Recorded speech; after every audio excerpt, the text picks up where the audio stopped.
sponsored 1 week offline faculty development program on solar effect on climate dynamics and renewable energy towards sustainable solution, taking place from November 18 to 23rd, 2024. This program is organized by the Department of Applied Electronics and Instrumentation Engineering at Haldia Institute of Technology. For this session, we are honored to have with us Mr. Chandra Prakash, an accomplished professional currently serving as Engineering Electronics at the Aryabhatta Research Institute of Observational Sciences, an institute under the Department of Science and Technology, Government of India, located in Nainital. He holds a Bachelor of Engineering in Electronics and Communication and Master of Engineering in Microwave Communication and Radar Engineering from Dr. B.R. Ambedkar University, Agra. With a career spanning over 2 decades, he has made significant contribution in electronics, instrumentation, and renewable energy. At ARIS, Mr. Prakash is actively innovative in various research initiatives, including the High Energy Pulse LiDAR project, mountain meteorology, and the development of 110 kilowatt peak solar power plant. His recent research focuses on climate change, LiDAR technology, and renewable energy solutions. He has also contributed to multiple scientific publications in journals and conferences. We are privileged to have Chandra Prakash sir with us today to share his insights and expertise on the topic Anthropogenic emissions influence the solar power generation. Without further ado, let us welcome Chandra Prakash sir to lead this session. Sir, the stage is yours. Thank you, sir. Before discussing on this anthropogenic emission on solar power, I have some preliminary discussion on functional energy solar power plant.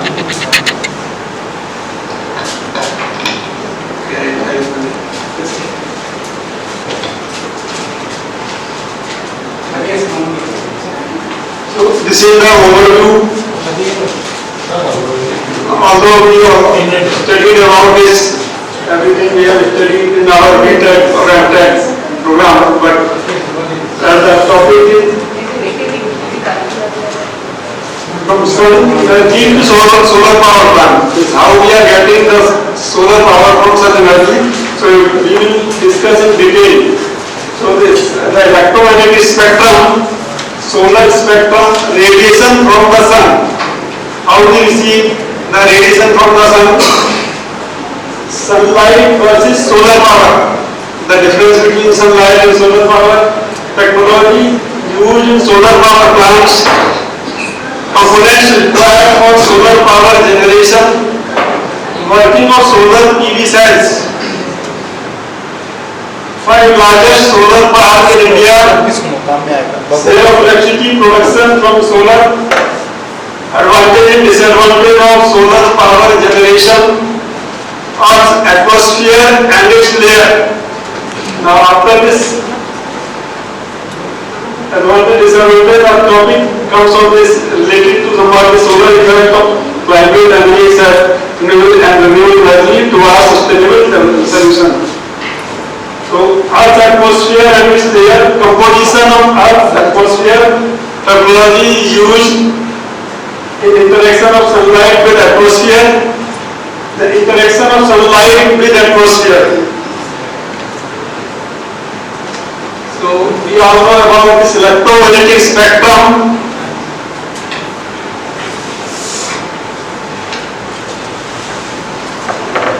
Wavelength in meter, starting from radio wave to gamma ray, and this wavelength ranges from kilometer 10⁻³ meter to 10⁻² meter. And about the size, if we see this, the lower portion of radio waves, the size of wavelength is approximately equal to buildings, and we move from left to right. The size of wavelength is decreases, and we have compared the size with the physical things that we can see or we can imagine.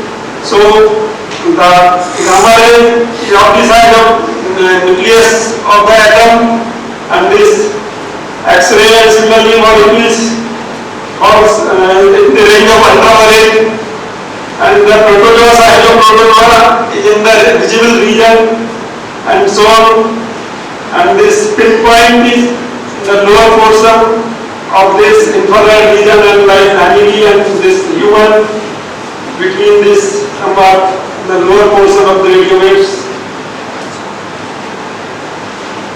And frequency, the inverse relation between wavelength and frequency. So when we go from left to right, the wavelength increases and frequency increases. If we want to say that what is the temperature of the body at this wavelength, or which body can radiate this temperature. So this is shown in this temperature of body emitting the wavelength. For 1K, this is ranging from some portion of radio wave to microwave, and 1K to 100K. The temperature Kelvin, and similarly 10 billion Kelvin. That is between this X-ray and upper portion of this ultraviolet. So here in the electromagnetic spectrum again explained, we see now the pointer is in at this. It's not working actually. Yeah, this. So we see this again the wavelength from 10 to the power 2 to 10 to the power minus 12 meter. We see the window, radio window, optical window, and atmospheric open to wavelength. This is too much necessary to understand the atmosphere interaction of wavelength of sunlight. So we see here the window from you see the clear window, here the radio window, and this optical window. So our atmosphere is made in such time that not all the wavelength can travel in the atmosphere, or we can say for this wavelength, this radio window, the radio waves, upper side of radio wave on the left side, is the atmosphere completely absorbed. Here this window, the atmosphere completely absorbed is these waves, and if we see the optical window means some upper part of this infrared and to some part of microwave. This is also opaque. Here after ultraviolet means if you leave the lower portion of ultraviolet and go to this gamma wave, this radiation also completely absorbed by this atmosphere. Because of this, actually we have 8 planets around the sun, and because of this atmosphere, this planet Earth has only life because of these wavelength and this optical windows and radio windows, and because atmosphere protect all these harmful waves coming from the celestial body. So again, in this picture it is seen that the wavelength, amplitude modulation radio and FM radio, cell phone bus on this wavelength, and also this wavelength is equal to the length of a football field. If we compare, earlier we have compared the wavelength size, so here we are also again comparing the wavelength with some physical things. Here we see the wavelength of 10 to the minus 1 meter width of base wall. Here the wavelength is equal to thickness of a paper, 10 to the minus 4 meter. Here again see the wavelength width of a water molecule. See about 10 to the 8 or 9 meter. A wavelength of side of atomic nuclei is 10 to the minus 12 meter. So here again at this wavelength, nuclear power is generated or fusion or fission takes place. At this X-ray, medical X-ray was at 10 to the the solar one, you see the ultraviolet, we used to avoid the ultraviolet, lower portion of the ultraviolet. If we expose ourselves in the ultraviolet ray, the solar one, in our skin, the visible light, UV, this is the visible light that we see here, and this is the remote one at this infrared. Human body radiates heat at wavelength nearly equal to 10⁻⁻6 meter, microwave volume at wavelength nearly equal to 10⁻⁻3 meter. So these windows are very much important for the solar power generation for living beings and this life on this planet Earth. Now we will focus on the solar spectrum because our topic is somewhat related to this solar effect, so we will move toward the solar. So you see that the solar spectrum consists of upper portion of ultraviolet, entire visible region, and lower portion of infrared. Or we can say from 380 nanometer to 2500 nanometer or 0.38 micrometer to 2.5 micrometer. So ultraviolet wavelength extends from 100 to 380 nanometer. This is not visible to human eye, but contains a lot of energy. And visible light to 1 millimeter, this is also not visible to us, but it is also known as the heat waves. The intensity is shown in watt per meter square at different wavelengths. So radiation from the sun. So we have seen this in this previous slide. We can obtain the radiation from the sun only in this range. Although some other kinds of gamma ray, X-ray will also obtain radiation that will be shown in the next slide. Majority of sun radiation reaching Earth is of the form of visible light that we have already seen, that we can see, and invisible infrared that we cannot see. Fortunately, ozone layer in the atmosphere absorbs the UV radiation.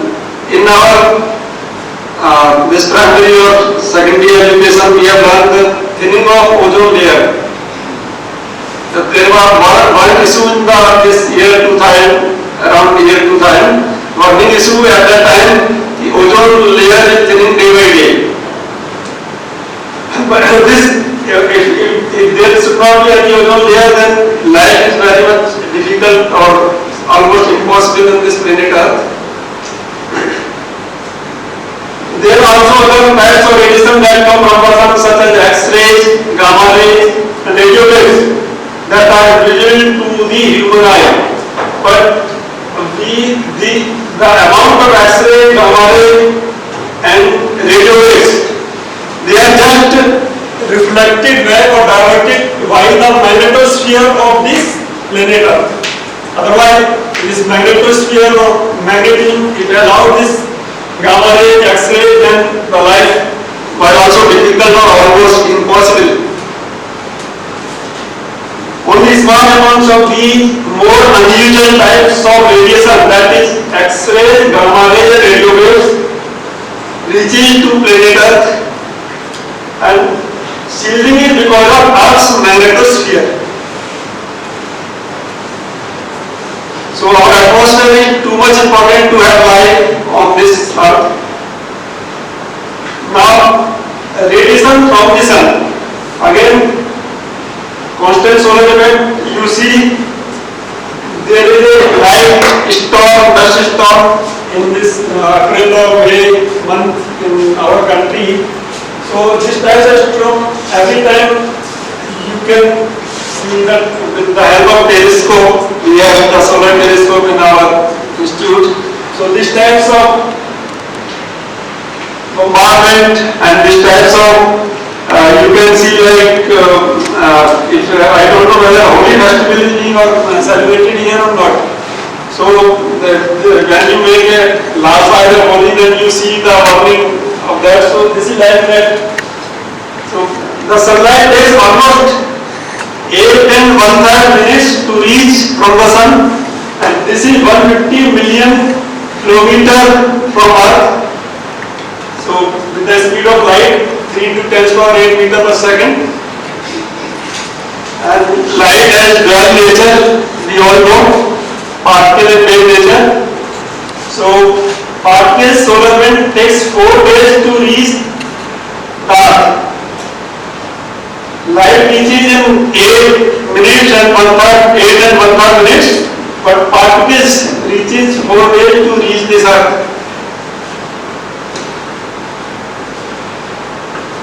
The weight of the distance from the sun to Earth and the comparatively small size of the Earth, the fraction of sun's energy is incident on the Earth. Very much, or we can say some billionth of fraction of the sun's energy is falling on Earth. But because the size of the planet, the size of the sun is too much larger than this Earth, so this radiation, if we count 1.75 to 10⁻17 watts, this is enough to sustain the life. It is still a very large number.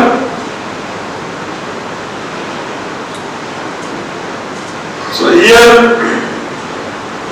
the Earth is moving. Can you imagine at what speed Earth is moving? In 1 second, the Earth is moving 30 kilometers.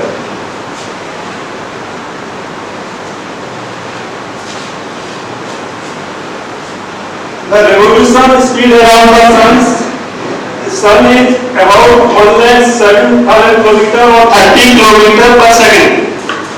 So this is sun, this is Earth, and sunlight, the sun's core produces energy through nuclear fission, a process where hydrogen atoms collide to create helium. Sunlight is made of range of radiation including ultraviolet, visible and infrared. Sunlight is composed of photons or particles of solar energy. Now, what is the amount of sunlight that is falling on the Earth? If we are able to collect this amount of sunlight that I have explained, this 1.75 to 10⁻17 watts, so the light that is incident on this Earth for 1.5 hours is sufficient to fulfill our energy need for an entire year. But it is practically not possible that we can collect entire sunlight. Otherwise, in that case, there will not be any this climate change and any other things. And solar power generates refer to the process of converting sunlight into energy. So this is the difference between sunlight and solar power. Here we see the sun and solar power panel.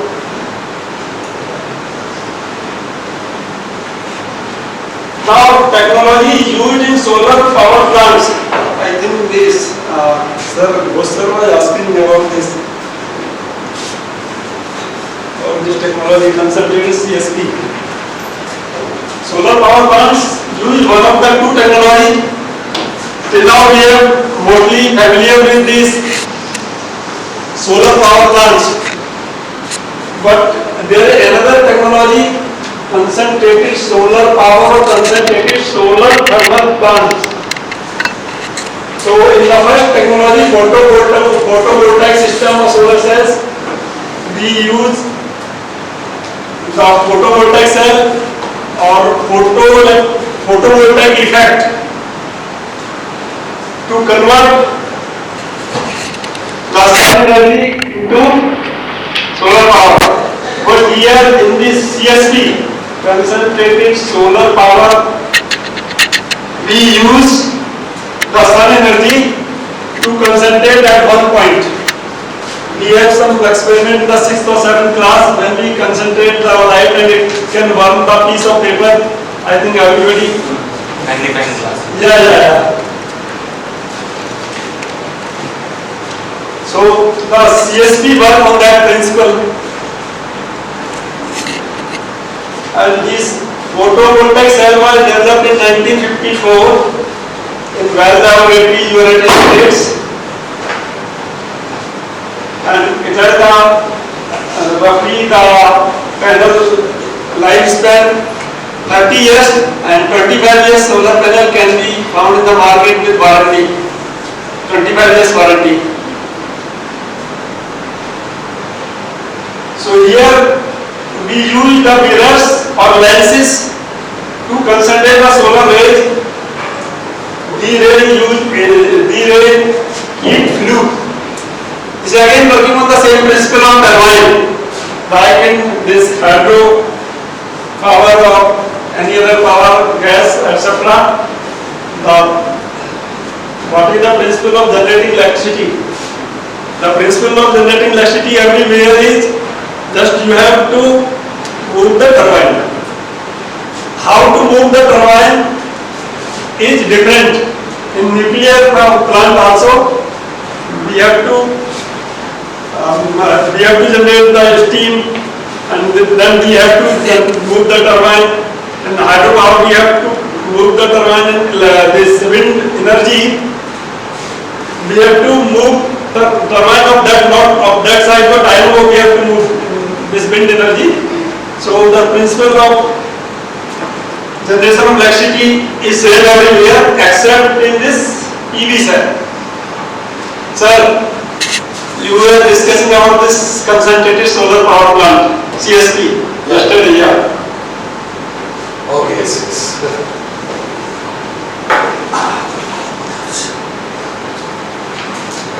So I am explaining again, you know very well about this photovoltaic cell. And concentrated solar power plant, we just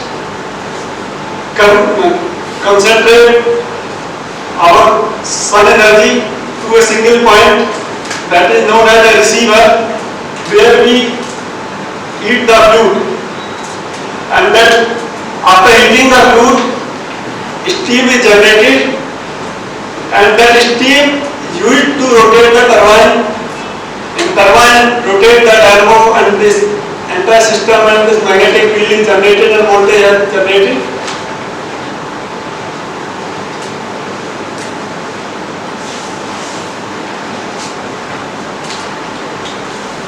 So components required for solar power generation.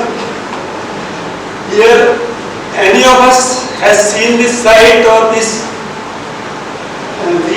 CSP plants or ever heard at where we are located?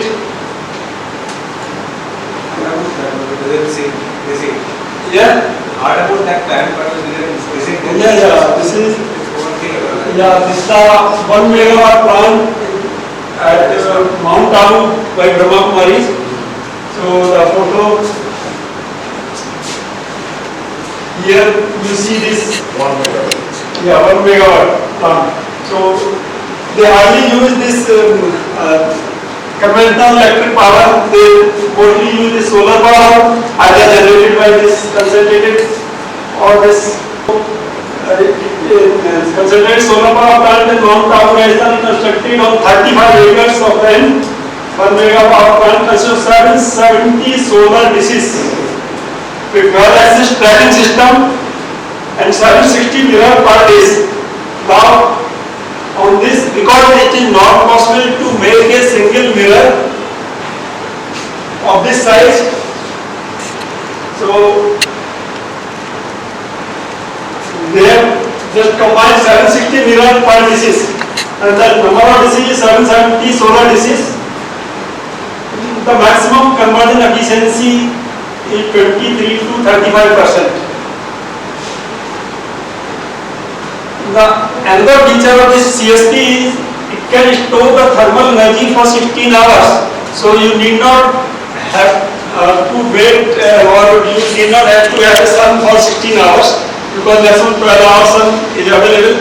but here the this advantage that it can store the energy up to 16 hours. Like in geyser or water heater, if you this warm or this you switch on the geyser or water heater, it can store for certain hours.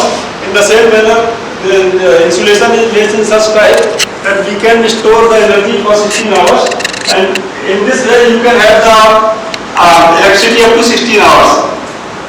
Photovoltaic cell, we all know about it, that it is a non-mechanical device that converts sunlight directly into electricity.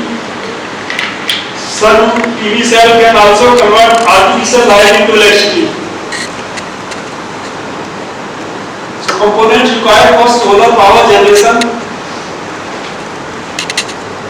we need this solar panel, controller, battery bank, inverter, meter, and after that engine at this side. So we have two types of connection. Everywhere we need not require this battery bank. If we have the off-grid system, like we want to install the solar power in our house and we don't want to give to grid, so we need to require this battery bank. In on-grid system, the battery system is not mandatory, so government is promoting this on-grid system at present. So on-grid system, we use the bi-directional meter here. Why bi-directional, or can anybody tell what types of electricity generated, whether DC or AC, by this solar? Yeah, EVT. So DC. What is the net meter goes AC goes there? It's from DC to AC conversion. Yeah, inverter is there. Inverter is there. Inverter is there. But in the net meter, both the AC power is coming on. Yeah, net meter only AC. Main AC. Yeah, this bi-directional meter, like in our institute, we have installed 110 kWp, kilowatt peak power. So 110 kilowatt peak power. So whenever there is a more energy generated in comparison to our consumption, so this energy goes to the grid. In night, we don't have solar energy. In that case, the grid, we take the power from grid. So the two modes of connection of this off-grid and on-grid.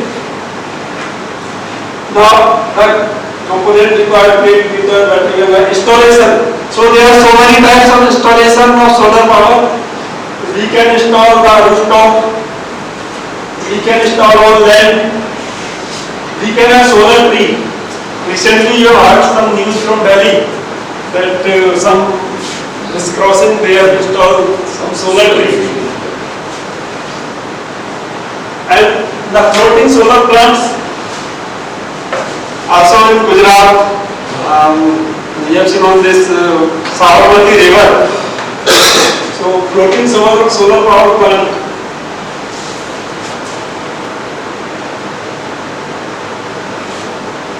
Now the working of solar photovoltaic cell. Now before discussing the working, the new record has been made in this April 2024 with world record of solar cell efficiency 47.6%. Certain May 2022 by Fraunhofer Institute of Solar Energy, Germany, with a 4 junction concentrating photovoltaic PV cell. So this is the working.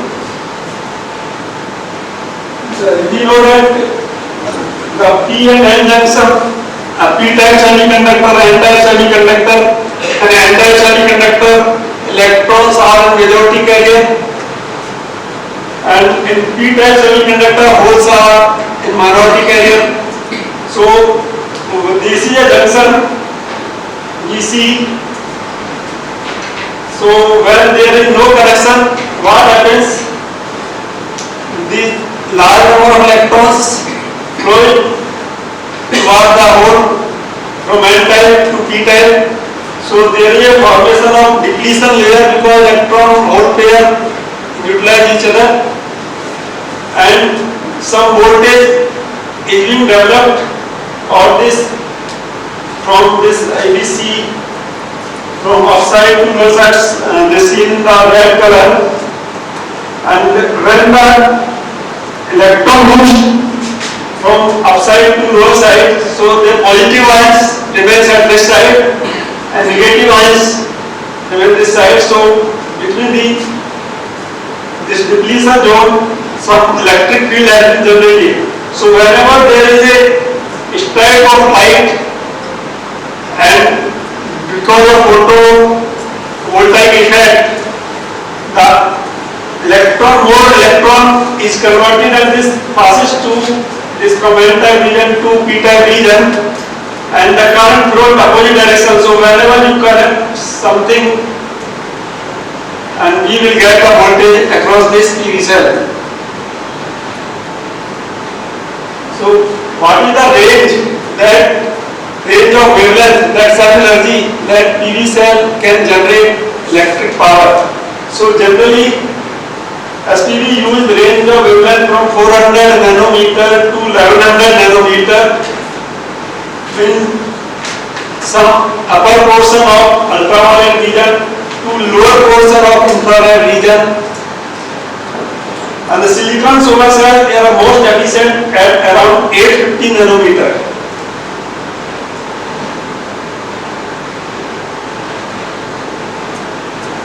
And also the efficiency of this photovoltaic energy production largely depends upon the higher solar irradiance, means power in watt per meter square.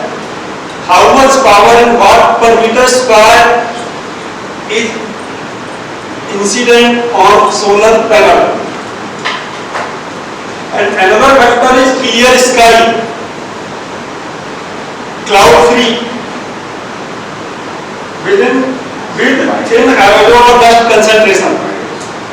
If we have these situations or these conditions, in that case we have the highest efficiency of solar power. Now, 5 largest solar parks in the world. Up to 2021, we have the first largest solar power plant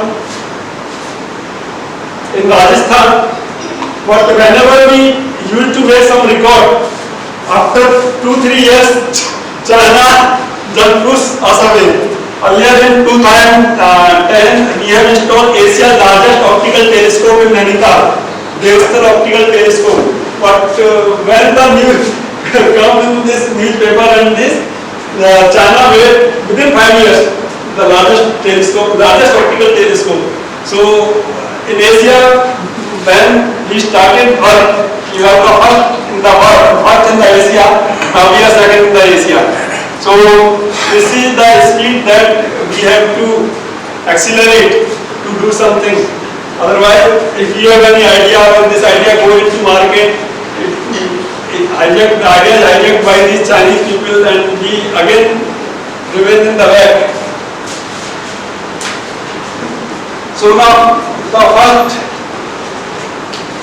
the solar power plant is located in this Yunnan province, China, having the 15.6 gigawatt of solar power.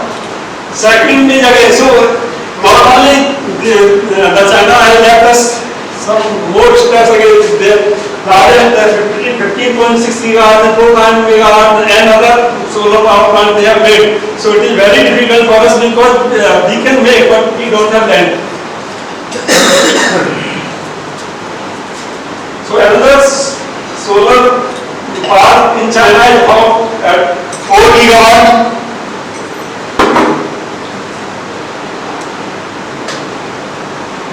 And this is made in 2 separate areas, Angen Valley and Talak Valley, each contributing 2 gigawatt. And third is also from China, 4,000 megawatt, 4 gigawatt in Shanxi province and Ningxia autonomous region of Inner Mongolia. So it is shared by two countries, Mongolia and China. So at also by China the 3,500 megawatt.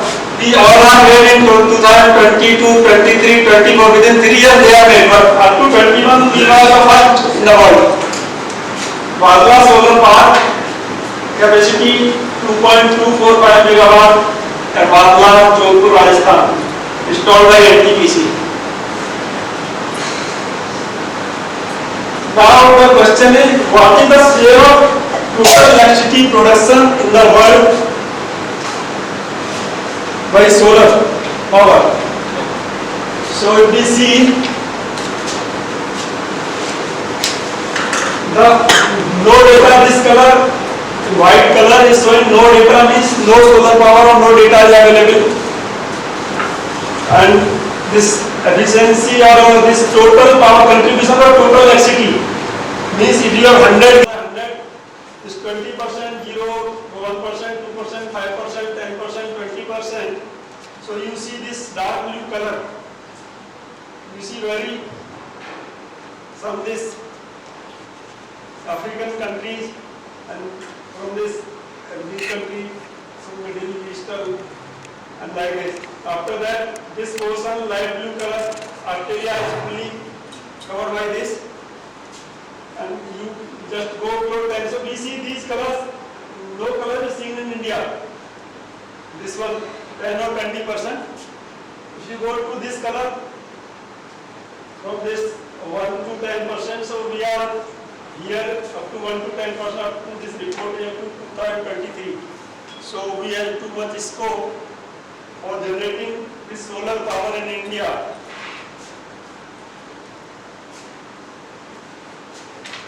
Now advantages and disadvantages of solar power generation.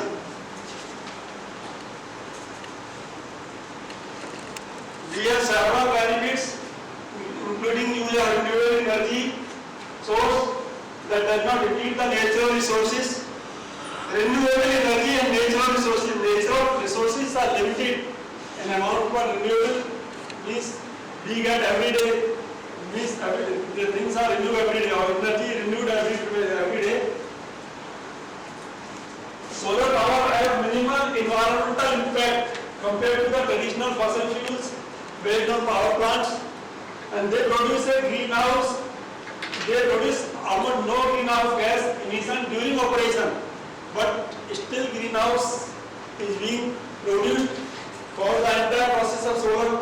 Now at the times of manufacturing, at the time of transportation of solar and installation, so at that time greenhouse are produced. Solar power can help reduce dependence on fossil fuel, improve energy security and mitigate climate change by reducing carbon dioxide emissions. The disadvantage is that solar power can be expensive and it can be difficult to install and difficult to relocate. So solar panels can also be affected by weather with snow and rain, reducing their efficiency. Now the part come on this, the topic is related to this solar effect on climate dynamics. So before understanding that, we have to understand the atmosphere, the body atmosphere, the different layers of atmosphere. So Earth atmosphere is a layer of gas surrounding the planet. And the Earth is surrounded by a blanket of air which we call the atmosphere. This blanket, like in cold we need the blanket and quilt. So this blanket for Earth is very much necessary to protect us, to protect the ultraviolet light and other harming radiations, gamma rays, X-rays from the sun. So this blanket is very much necessary. It absorbs the energy from sun, recycles. Not only this blanket, this atmospheric blanket is absorbed from the sun and stopping this other radiations and have some opaque or this window for this few wavelengths. But it recycles water and other chemicals. Now how it recycles water? Because of this atmosphere, we have this rain, because this monsoon and etc. rain, because of this atmosphere. So recycle water from this sea or ocean going to the Himalaya or where their ice is deposited, and again it recycles because of this atmosphere. Protect us from high energy radiation. So this is the Earth, and this is the troposphere. The first layer is troposphere, but this layer extends from 0 to 12 to 18 kilometers.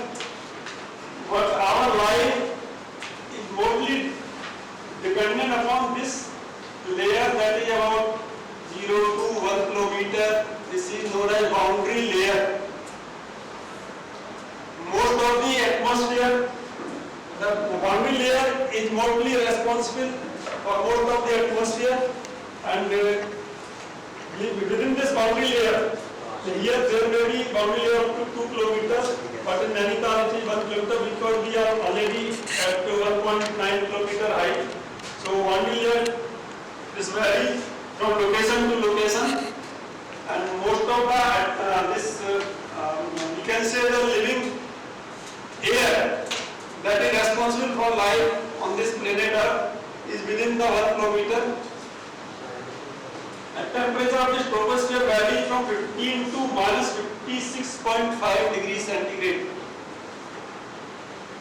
The upper part of troposphere and lower part of stratosphere is interfacing. That is called the tropopause, which is not shown here. The tropopause is between this upper part of troposphere and lower part of stratosphere. So here, within the troposphere, we can have the hot air balloons, passenger plane, generally used to fly at within troposphere.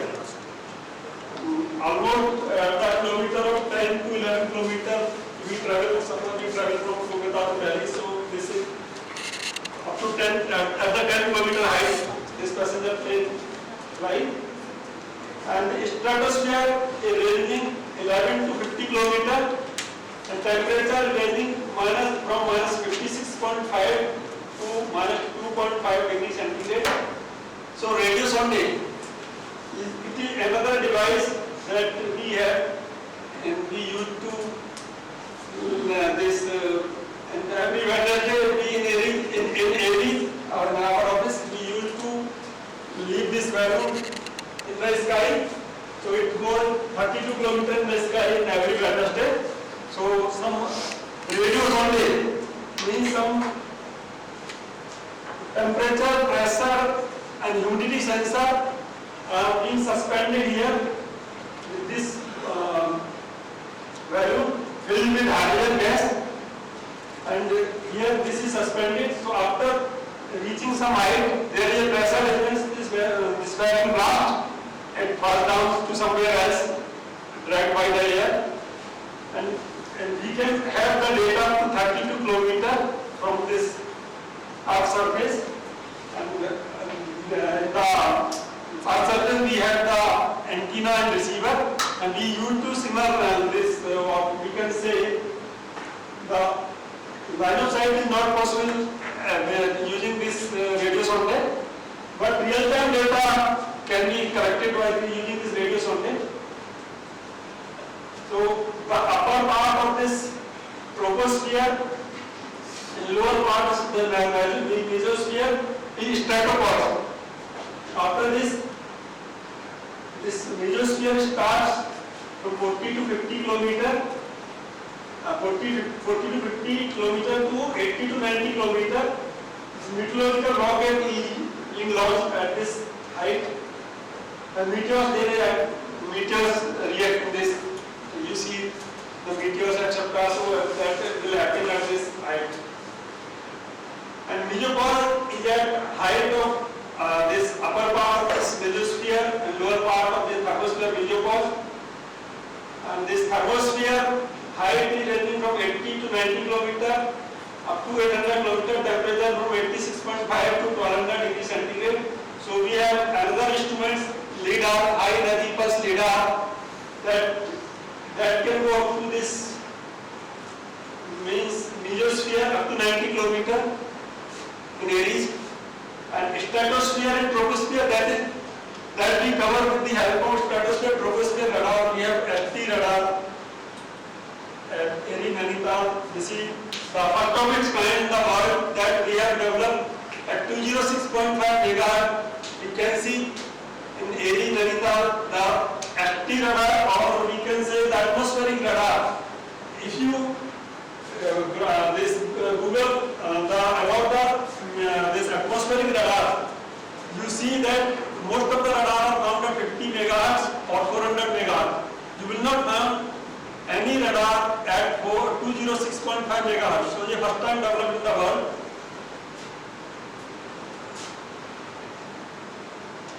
So after that, the thermosphere, atmosphere, and satellite, geosat generally situated 37,000 kilometers.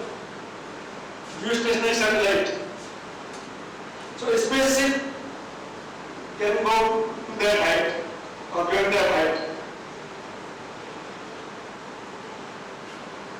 The composition of Earth's atmosphere. So the general composition of Earth's atmosphere is made of this aerosol, cloud, dust particles. These are the anthropogenic generated by rains, mostly this aerosol. This is the composition. So nitrogen consists of 78.09%, oxygen is 20.95%, argon is 0.93%, the carbon dioxide 0.038%. Minute traces of neon, helium, methane, water vapor, krypton, hydrogen, xenon, and ozone. So you see the most of the atmosphere is composed of nitrogen, then oxygen, and we are the smaller part. So you see the concentration. Why I am focusing on this CO2? Though it is very small in number, but we are disturbing this concentration, or we are disturbing this equation. So we see global carbon dioxide budget. So from where this carbon dioxide is coming? So good evening to everyone. Now we will start the practical session led by Chandra Prakash sir for the hands-on experience on how to access the satellite data, which will be an excellent way to solidify your learning. Thank you once again to Chandra Prakash sir and all the participants for the enthusiastic contribution to the FDP. Thank you. Thank you, sir. So the question is, why you want to access the data? So we have studied in the last two lectures about this anthropogenic condition and this atmospheric phenomena and layers of different this atmospheric layers and different heights and boundary layers. So how we can have the study about these all these in atmosphere. Heterogeneous reactions, NO, NO2, downside wind, high level of ozone, high photo production, addition of pollutants, crop residue burning. So these are the main outcome of this crop residue burning. PM, nitrogen oxide, carbon monoxide, long range transport. So this that some stubble burning and this crop residue burning, it transported from Punjab to the Himalayan region up to the Bhutan and China. So this is the long range transport. And high photochemical production after transporting to some places. Suppose now after 100 kilometers we are in the atmosphere at this side. So now the photochemical production and they trap in the heat. Means these residue are not allowed to re-radiate the earth. Albedo is decreasing. Industrial gases. These gases leak in the atmosphere through various human activities, including the burning of fossil fuels and deforestation. Increasing concentration of greenhouse gases contribute to global warming and climate change. So, because of these all processes, this residential, commercial, agriculture, industry, electrical generation, transportation, these all causes the greenhouse gases that we have discussed in our earlier slides. Now, the important terminology is again discussed in this lecture. The Earth radiation budget. We have the budget of our house, of our college, of our institute. Budget should be balanced. It should not go in the minus. Surplus budget is sometimes maybe or may not be useful, but this radiation budget or energy budget of Earth is much more important. So what is the Earth radiation budget or energy budget? It describes the balance between the radiant energy that reaches Earth from the Sun, energy that flows from Earth back out of the space. So this is the Earth energy budget.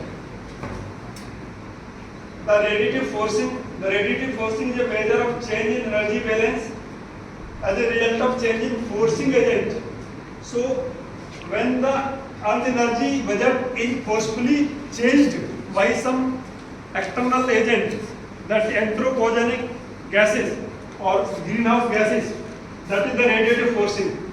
So this is the direct radiative forcing or indirect radiative forcing. When you can understand by this slide, direct and indirect radiative forcing.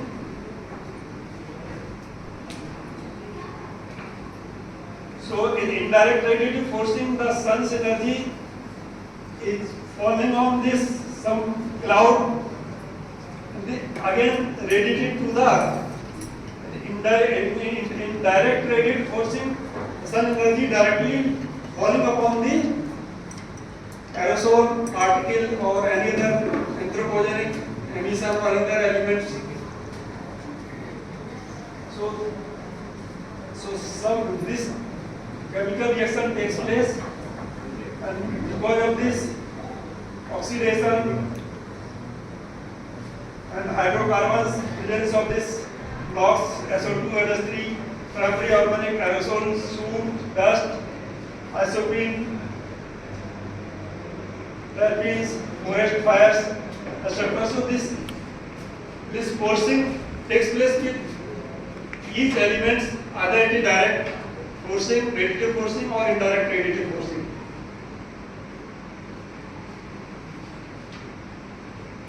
Now, which part of the earth is contributing what? The earth energy imbalance results from increase in the greenhouse gases, absorbing thermal radiation that would otherwise be emitted to space. This radiative force leads to an accumulation of energy on the earth's surface. So because of accumulation of energy on the earth's surface, the temperature of earth is rising, and generally known as the global warming.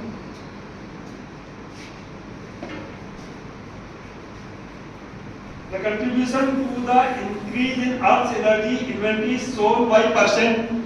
Suppose the energy of the Earth is denoted by 100%, so in terms of that percent, because of this land, 5% increase in the energy, because of atmosphere 1%, and because of ice and ocean, ocean is contributing highest because the 2/3 land is covered by ocean, and ice contributing 3%. So greenhouse gases are prevailing a larger amount of infrared radiation from escaping to space. This is very much important thing. the infrared radiation that should go into the space that is not going. The gases are trapping that infrared energy. So because of that, temperature of Earth is increases. And because of this increase in temperature, there is a change in the weather patterns. Anthropogenic emission can contribute to changes in weather patterns such as increased frequency, intensity of extreme weather events.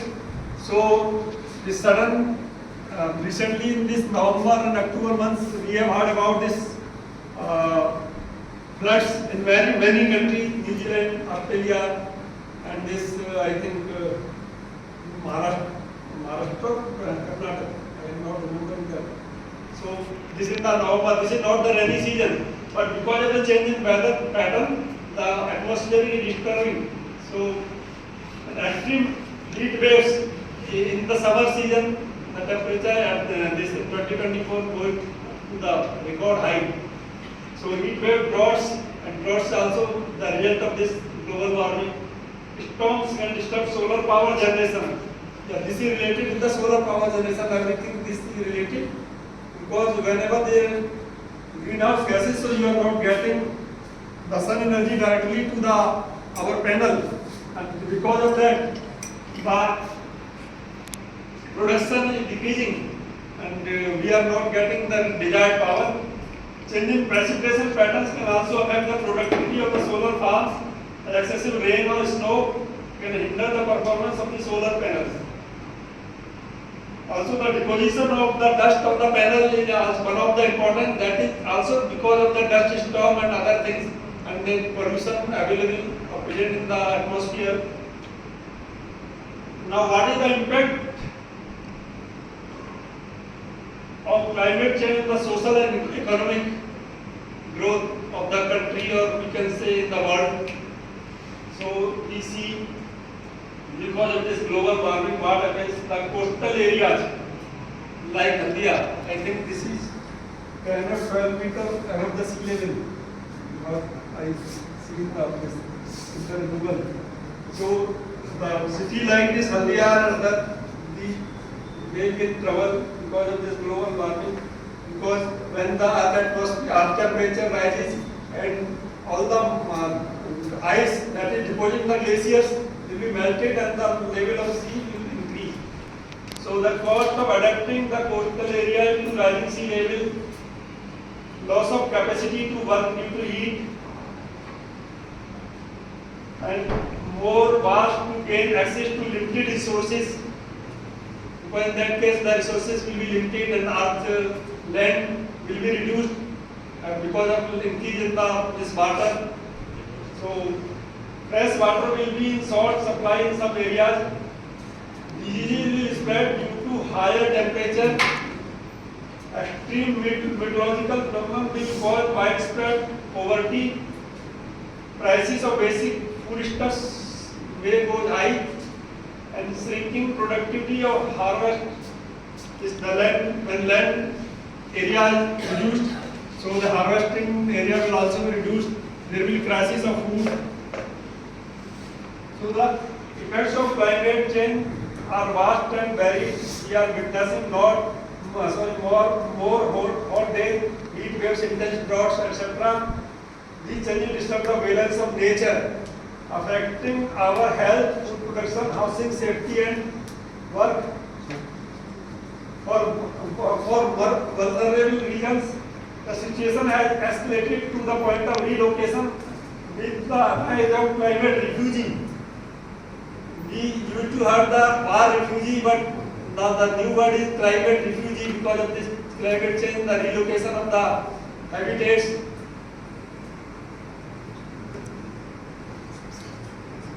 Mortality rate because of the possible to CO2 emission. So the fossil fuel is most dangerous form of this CO2 generation, and we should try to shift our energy system from this fossil fuel to solar or renewable energy. 90% of the world population lives in place where air quality levels are hazardous to health. Only 9% are safe. This is the data of 2 years ago. Air polluted accounts for an estimated 4.2 million deaths per year due to stroke, heart disease, lung cancer, and chronic respiratory failure. Solar and wind generation are one of the alternatives to reduce the CO2 emission.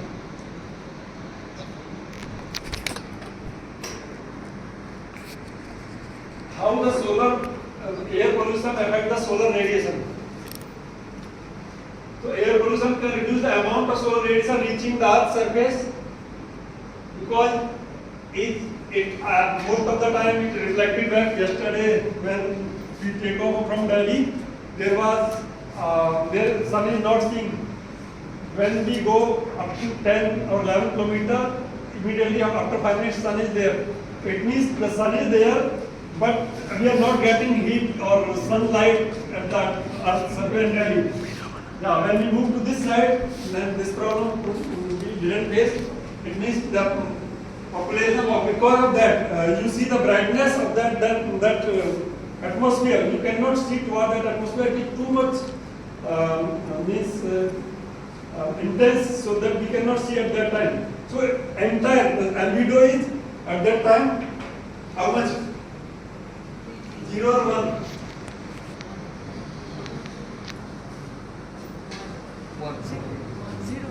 It is totally reflecting. It is entirely reflecting the sun's light. So because this is happening because of fog, we are not getting. So in that case, when we are not getting the sun radiation on the solar panels, so the efficiency will loss. Air pollution can accumulate on the surface of solar panel, reducing their efficiency. That time pollutants can create a film on the panel surface, blocking sunlight and decreasing the amount of electricity generation. Regular cleaning and maintenance is required to mitigate the effect of air pollution. And climate change can affect the solar power generation by altering the weather patterns.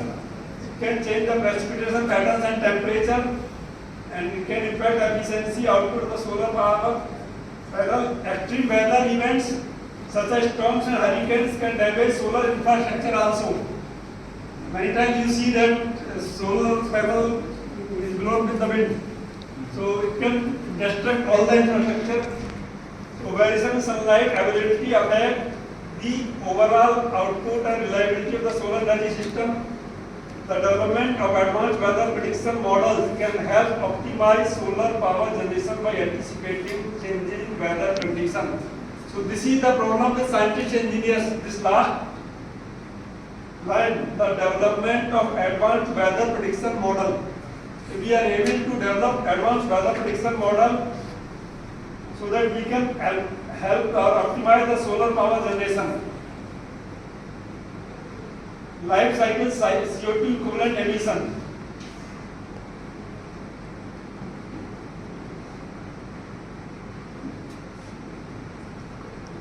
So solar panel emits around 41 grams of CO2 equivalent emission per kilowatt hour of electricity generated. Most of the life cycle emissions are tied to the process of manufacturing panel that I have already told you.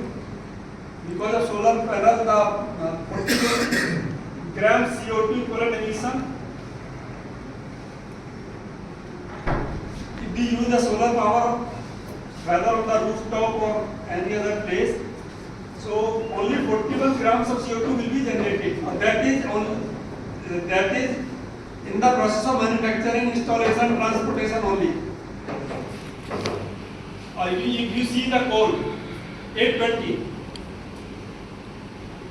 I think 20 times greater CO2 is generated, and wind is 11 gram, gas is 490 gram.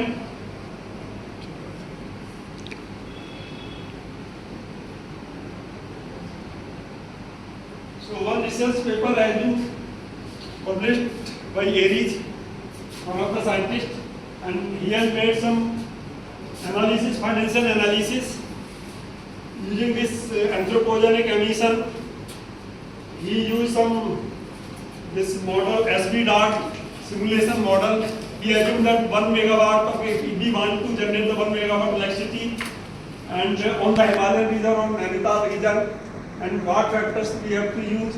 So this DHI we have already discussed, global horizontal irradiance, direct horizontal radiance and the beam horizontal radiance, and the angle of sine elevation, sine cos the trigonometric angle, so sine of solar elevation.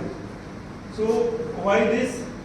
We have this aerosol modification factor, how much aerosol has been modified, be it its original value or that is available without any anthropogenic emission. So AMF equal to solar SSR aerosol sun solar radiation aerosol and without aerosol. SSR aerosol correspond to the surface solar radiation, and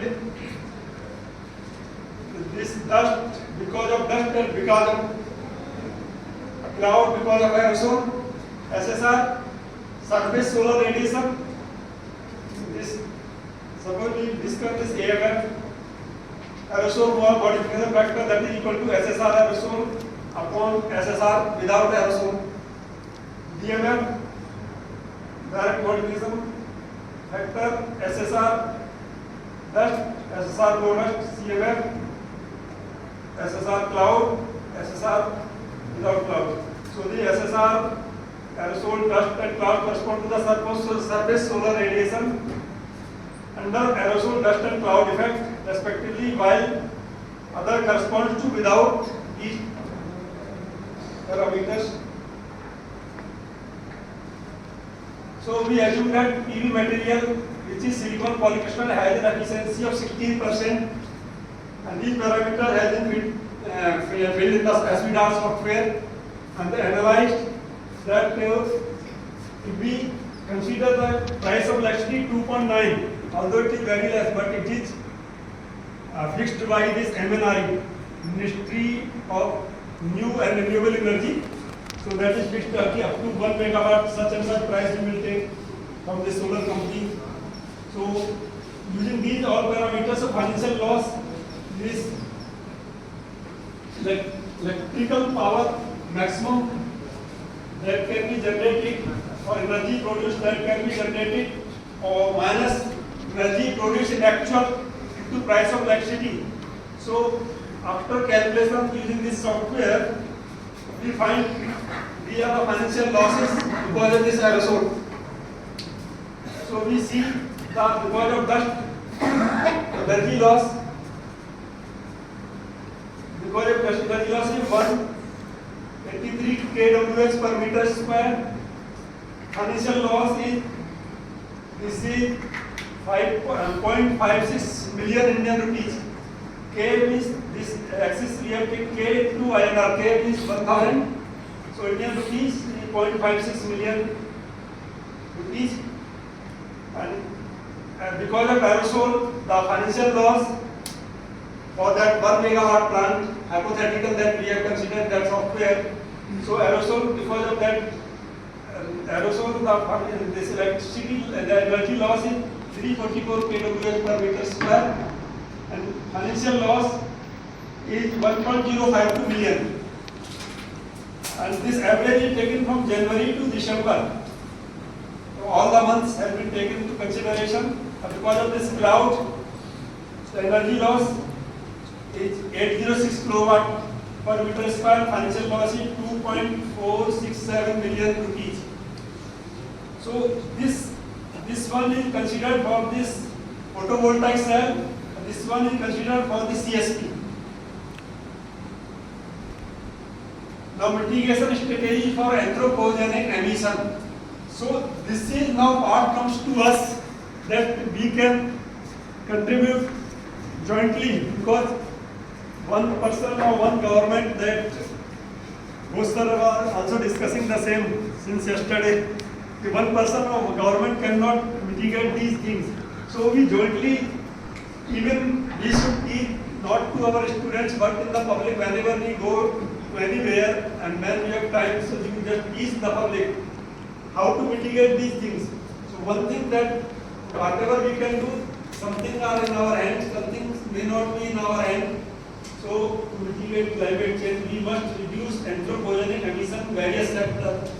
To some extent, this is in our hand.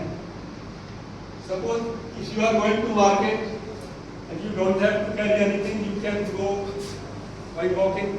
It will save it will be beneficial to our health also, and it will reduce the anthropogenic emission like CO2 and this carbon. So, promoting solar power generation, you can use the cycle also. Yes, you can use the cycle. This is not a problem.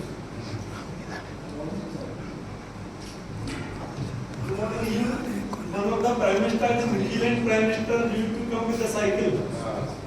So promoting solar power generation also help in the mitigation of this anthropogenic emission, providing financial incentives, tax credits, and subsidy for individuals and business adapting solar power, implementing policies that promote the grid integration of solar energy and facilitate its widespread adoption. Importance of renewable energy policies. This should be taught to the public, and developing and implementing comprehensive renewable energy policies, establishing regulatory framework. This is not in our hand. That incentive the development of renewable energy technology, promoting research. This is in our hand again. Promoting research and innovation in the renewable energy sector to drive technological advances. Role of energy efficiency. BE, Bureau of Energy Efficiency. How many of us heard about this BE? You know about the BE? Yeah. BE rating on this refrigerators you see on this geyser, AC BE rating. 5-star rating, star rating. So that is being provided by BE, Bureau of Energy Efficiency. So energy efficiency, major role of energy efficiency in emission of reduction. So every time you go to this shop or this mall about to purchase a refrigerator and anything, so star rating, 4-star rating. When you go the same after 5 years or 10 years, the star rating will change of the same product. So if it is 5-star, after 5 years it will be 4-star. So 5-star, the energy level will be different. Suppose if you are generating the 1 kilowatt, or you are taking 1 kilowatt power in this air conditioning unit, after 5 years, the regulation will be such that it will make only 900 watt. So it is reducing. So implementing energy, educating individual and business about the importance of energy efficiency, reducing the emission, implementing energy efficiency and labeling program for appliances and buildings. But this labeling program is not coming on each and every equipment. It should come. Encouraging energy conservation practice such as optimizing heating and cooling. When there is nobody in this class, so fan should be off like that, or in house, whether you have money or not, it doesn't matter. Many of us understand that we have money, so we will pay, and we have money, so we will sit in the car and we will be in the AC, whether car is running or not. So in that case, encouraging energy conversion practice such as energy efficient technology, promoting the adoption of energy efficient technology, equipment like LED, lighting and energy efficient appliances, providing financial incentives for the purchase and installation of energy efficient technology. Conducting energy audits, like audits we have financial audits, so we should have the energy audit. So one request I want to make here, so you should make the energy audit of your Haldia Institute of Technology. We do it every year because it is a mandatory requirement of accreditation body. Okay. But in our office, it is not mandatory. So there is a green audit, energy audit, both. Okay, it's good. Now another thing is, most important thing is carbon capture storage technology that I discussed in the morning. We are able to make such a device in the car or any other things, or in chimney or any other thing, that we can collect the carbon at the source. Then the problem will be finished. So this is the most efficient thing. So carbon capture and storage technology, carbon capture and storage. So another thing, you collect at the source or you collect beyond the source. Suppose in the atmosphere you want to collect, so it is very difficult to collect in the atmosphere. So better to collect at the source. To develop the carbon capture and storage technology, so this is one syllabus of one subject can be added in this institute or technical institute. In our institute, there is one project given. Yeah. One of our chemistry teacher Yeah. trap the carbon footprints in the stack. It's okay, so get it With published. some chemicals. No, it's okay. So get it published and there should be some chapters that should be added in the optional subject, elective subjects. Yes, yes. It is patented or you should. He has done it in Bangladesh. To describe the process of carbon capturing carbon dioxide emission from industrial sources, to discuss the storage method for captured CO2, to discuss the challenge and opportunity associated with implementing CCF technology in different industries. Industries में तो you have started I think, but in public or with your students you have the passengers, means 7,000 passengers. So by you should use that passengers so that this message should go to the public. To show the successful case study of CCL deployment various emission and incentive sectors. Now another effort to reduce the CO2 emission, UNFCCC, United Nations Framework Convention on Climate Change. We used to have every year about this. So this UNFCCC is the United Nations Climate Change Conference, yearly conference held in the framework of United Nations. So this is known as the COP, Conference of the Parties. So here most of the time you see in this conference, Prime Minister used to go Glasgow conference 1-2 years ago. Prime Minister Modi. This year I don't know who. This year I think this conference is at this present time at today also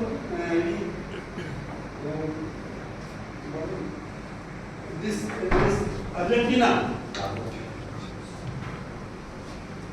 So today also this conference is running in Argentina and so the party that they serve as formal meeting of the UNFCCC party known as the Conference of Parties to assess progress in dealing with the climate change.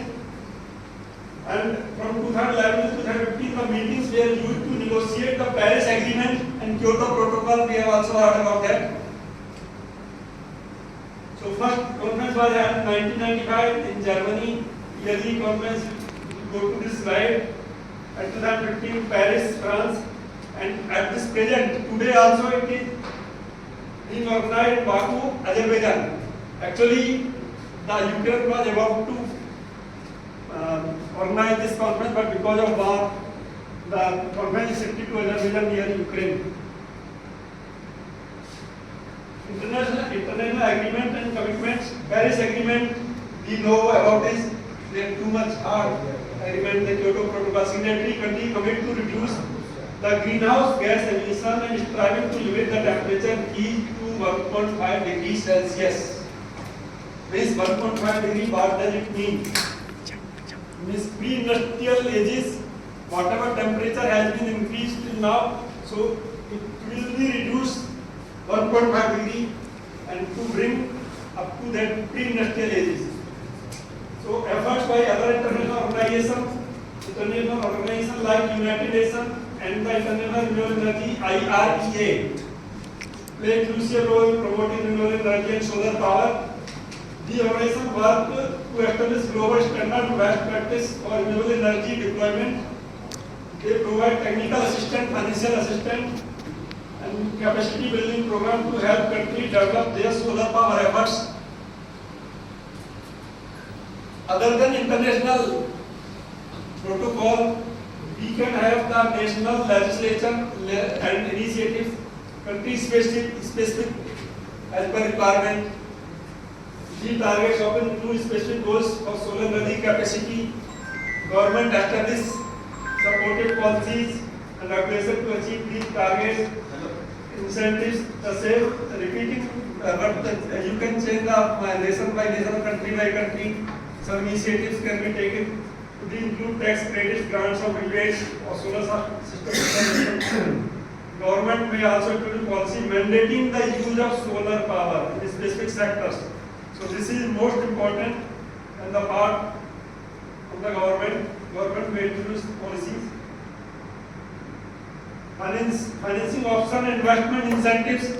Suppose somebody want to have, industry want to have installation on in their own house. So the easy loan availability should be there. And the solar power installation and contribution to solar energy of the city overall energy mix should also be there. So now conclusion is that solar power can reduce the anthropogenic emission, vice versa. How much of us agree with this? Solar power can reduce the anthropogenic emission, vice versa. Means if we have the solar power, anthropogenic emission is there, then the solar energy will be reduced. If you have solar energy, then anthropogenic emission will be reduced. And the efficiency of solar power is affected by orientation, field angle, amount of shade, temperature, anthropogenic emission. Thank you. एक और बताया हमने.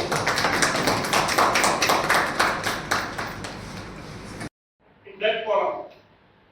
So the AM0 this is denoted by AM0, AM1, AM2.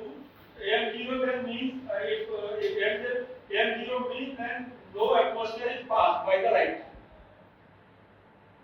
So again, it is the length of the light passed by the length of the light passed through the atmosphere before reaching a certain location of the study. So therefore the AM0 spectrum is a pure spectrum which is not subjected to any atmosphere or not disturbed by or filtered by the Earth's atmosphere. Means if we talk about this atmosphere, light traveling from the sun to atmosphere, then we can use the term AM0. Another term is aerosol. Most of us or all of us know about this aerosol. This is in some terms, and we talk about the pollution. It's a very bad thing. Aerosol. If there is no pollution, aerosol is responsible for this atmosphere, having this all the gases, the composition that we have discussed. That is nitrogen, oxygen, the certain constituents without any pollution. So you can have this both the things, aerosol in the positive way and also in the negative way. For the atmospheric scientist, aerosol is a very bad quantity. Aerosol is the suspension of airborne solid or liquid particles with a typical size between a few nanometer to 10 micrometer. So PM 2.5, PM 10 comes under the category of aerosol.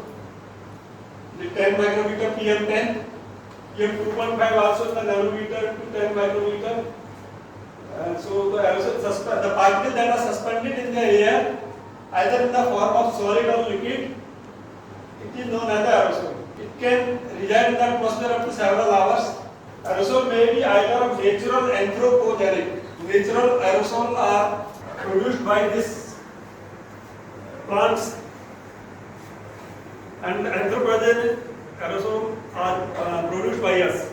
So aerosol may be either natural or anthropogenic. Aerosol may influence climate in several ways, though both interaction, that is scatter and or absorb radiation, and through interaction with cloud microwaves, other cloud properties, or upon deposition on snow or ice covered surfaces, they are altering their albedo and contributing to climate feedback. Now term albedo that we will discuss in next slide. Atmospheric aerosol, whether natural or anthropogenic, originate from two different pathways. Emission of primary particulate matter PM and formation of secondary PM from gaseous pressures. Now talk about this anthropogenic emissions or anthropogenic aerosol. This is of natural origin, and we can, or the some scientists group in many category like sea salt, organic carbon, black carbon, and mineral species, mainly laser dust, sulfate, nitrate, and ammonium. So these all come under the category of aerosol. These levels are, however, imperfect as aerosol combines particles to create complex mixture. So this multiple scattering. This first this light incident on this cloud are scattered in several directions. Direct on this regional aerosol, the marine aerosol, rain, cloud, acid deposition, health effects, and etc. So particulate matter that we most of us familiar with this particulate matter. It is categorized based on the size of the particle.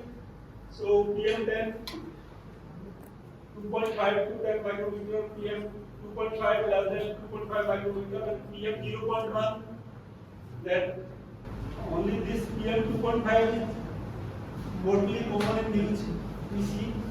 The PM 0.1 micrometer. These all are the major contributor of this air pollution. The composition of PM include dust as well as soil, acids, organic molecules, and some metals. So to study these aerosol at different wavelength, we need different instruments at those wavelength. So another terminology is aerosol optical depth. So a reduction in visibility due to aerosol is called aerosol optical depth. Or we can say whenever we want to measure the visibility, how much it has been reduced, that is termed in the terms of AOD, aerosol optical depth. When the terms come cloud, we can say it cloud optical depth, COD. Optical depth usually uses the natural logarithm when we talk about the equations related to AOD. And the terminology is solar zenith angle. Zenith angle, local zenith is normally known as the vertical angle, but sun does not remain vertical at all the time. So how we will measure this solar angle, or this is mostly useful in this photovoltaic cell at what angle the sun rays are incident on this. So because of that, we can have the amount of power generation in the solar cells. The zenith angle is the angle between the sun's rays and the vertical direction. So this is the solar zenith angle. These sun rays from this direction. You see, we are looking at this earth. So this is the vertical from this location of a steady location. So this is known as zenith angle. This is the azimuth angle. In the azimuthal plane, this is solar azimuth angle. Solar zenith angle is normally used in combination with the solar azimuth angle to determine the position of the sun as observed from a given location of the surface of the earth. Angstrom exponent, it is again a parameter that when we calculate about this amount of this anthropogenic emissions, or when we find about this aerosol present or artificial aerosol present in this climate, so we use the terminology. So this is a parameter that describes how the optical thickness of an aerosol typically depends on the wavelength of light. Albedo. In the last slide we have discussed about this albedo. Albedo is the fraction of light that the surface reflects. Means how much light that is falling on Earth's surface is reflected back. That is known as albedo. So albedo is a fraction of light that the surface reflects. If it is all reflected, the albedo is equal to 1. In case of 1 albedo, life is not possible again. So these are the very important parameters. So 0 to 1.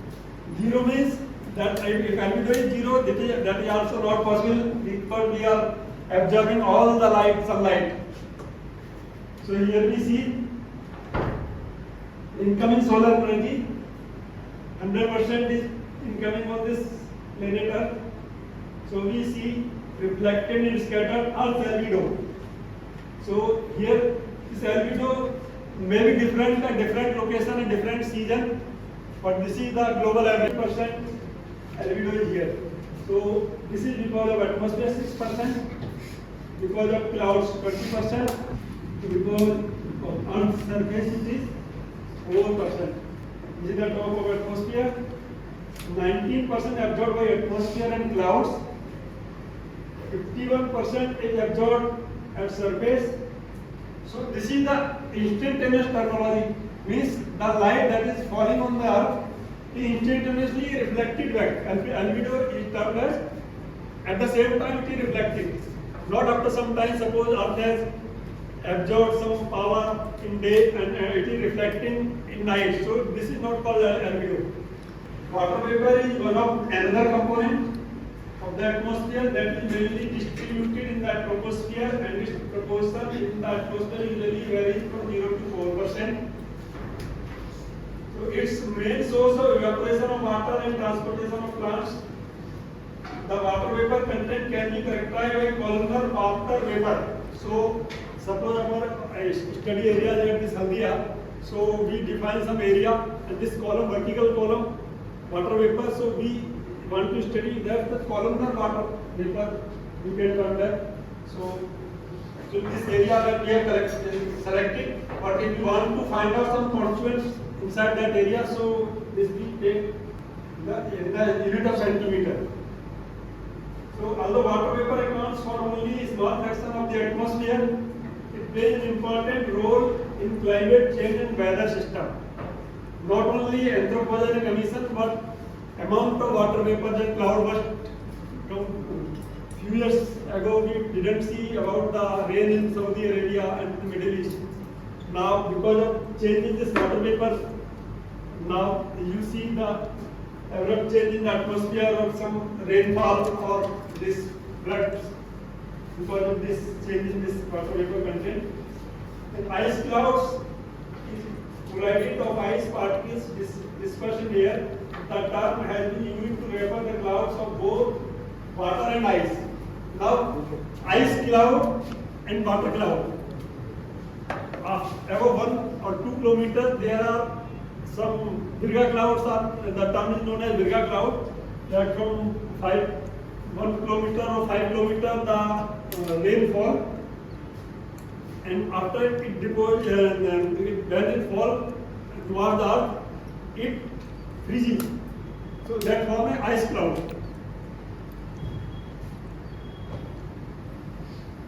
Solar irradiance, we all know about this, is the power per unit. Is there any instrumentation system that can capture directly the AQI? Because as far as I know, we have to measure GHI as well as parallel the diffuse mass. Then I have to put the equations that GHI equals to blah blah things. And from that we will have the direct irradiance. So is there any other methods to capture the direct irradiance directly? Direct instruments is not available. We have to develop several models. Suppose somebody has launched some model, some research company, somebody has launched some model. So it is not 100% true that whatever we are calculating will be correct. First time that the person is calculating or developing some method, this may be different because the things are different and the radiation are also different, and you see it depends upon the local specific. So we have to develop. It depends on the elevation angles and And I have another question regarding the climate change. As far as I read some of the research paper, that they try to correlate the climate change with the solar flare, different categories. Delhi University professors are working on that. So different layer of atmosphere. So we just study this movement of Earth from this west to east or toward the Himalayan region. But we don't study this vertical. Yeah. So mostly the main reason is that in areas also the people want to be more easy going up to mountain layer up to 4 or 5 kilometers. So So I am insisting to work on this upper middle atmosphere. So whatever this query is, that is to study the middle atmosphere, upper atmosphere, above 5 kilometers. This player and the transport. Yeah. You can study in that. Yeah. From this 5-10 kilometer to 90 and 20 kilometer and beyond that. So you have to go to that region. So many scientists I have insisted by too much scientists in other institutes. They are not The arc surface area. Yeah. Climate change is affected the arc surface area. Yeah. Cannot be concluded using the No. because the anthropogenic emissions and all those kind of things. Because you have so many layers are there. So at what layer you don't know at what time the cloud will come. So it will affect the things. This is the reason. So if you want to study on that, they are professor in Delhi University. Some they are working on this. They are correlating different layers. Transmission between different layers. Because we are just studying, this is the arc. So we are studying from western disturbance from this like this. We are not studying this way. Vertical, what is the correlation between this? This is very much necessary. So there are too much research topics can be and in this layer. The Himalayan region, nobody has studied this region. Thank you all for your thoughtful questions and active participation. So in today's session, Chandraprakash sir sheds lights on how the human-induced emission, particularly aerosols and greenhouse gases, significantly impact the solar power generation.